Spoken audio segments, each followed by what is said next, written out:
You are my only hope, the truth, the dare, the consequence. I know you don't feel the same. You're sensible and it doesn't make sense. You know I'm gonna read my all out. You know I'm gonna try much harder. But it isn't the shit in my head. Holding in the under this time. Could have given me something. You my everything. You left me to leave it. I'm just one of those people. You my everything. You my everything. You my The Gooderham and Worts Distillery was founded by James Worts in 1832. By the late 1860s, it was known as one of the largest distilleries in the world.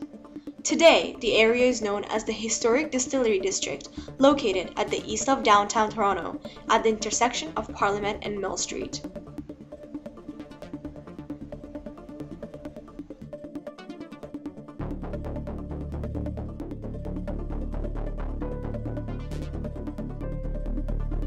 Covering approximately 13 acres of land, the district contains 40 heritage buildings, the largest collection of Victorian-era architecture in North America, and is also known as one of the National Historic Sites of Canada.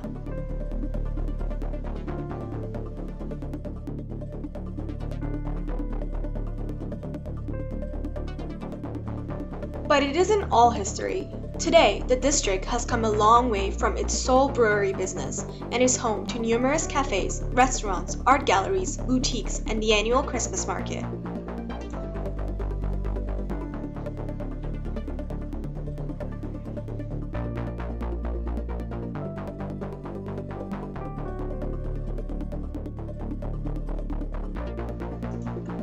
The brick-paved streets, the Soma Chocolate Factory, and Mill Street Brewery are some of the few things that draw thousands of tourists and residents to the district every year. On the other end of the spectrum, you have the chance to enjoy theater companies, art galleries, and the annual Photography and Artisans Festival. In the 1990s, the distillery became a set location for the largest film sets outside of Hollywood. The site was founded in 1832, over 170 years ago. A gentleman by the name of James Worts came over here and he founded a windmill on what at that time was Lake Ontario. Unfortunately, very quickly he found out that there wasn't a lot of wind coming off the lake, but at the same time he did find out, because of all the grain he had, that the distilling business was quite successful. Over the first approximately 50 years, this windmill site became the largest distillery in the entire world and operated as a distillery until 1990, after which point the distillery became one of the largest film sets outside of Hollywood. If you looked at our front gates, that was the dock scene from Cinderella Man. If you look at the doors on the Mill Street Brewery, those were from Chicago. The kiln building was in Al Pacino's The Recruit with Colin Farrell. So when we first bought the distillery, people thought that we were out of our minds. When they came down to the distillery, if they would come down to the distillery, we would tell them our vision, and you'd see them slowly backing up because they thought we must be out of our minds. But for every 10 people that thought we were crazy, there was one person always that believed in what we were doing and that wanted to share in that vision and participate in that vision. And together, we all created this really, really wonderful small village in the middle of a big city. You can spend days here learning things that you just never imagined existed, experiencing new things, and it's just a really, really wonderful environment to learn, to be creative, to be inspired, and there's nowhere else like it.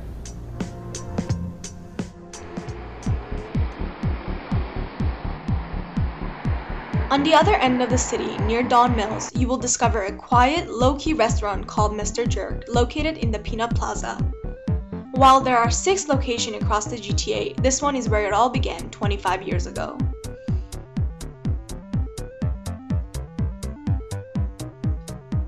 In 1979, Mr. Jerk had its humble beginning in Toronto in the back room of a small West Indian grocery chain. The demand was so overwhelming from the grocery store customers that in 1986, the Jamaican owners opened their first Caribbean restaurant specializing in jerk products. It was rumored that the delicious smell emanating from top of the roof at the Peanut Plaza could be smelled as far away as the Don Valley Parkway.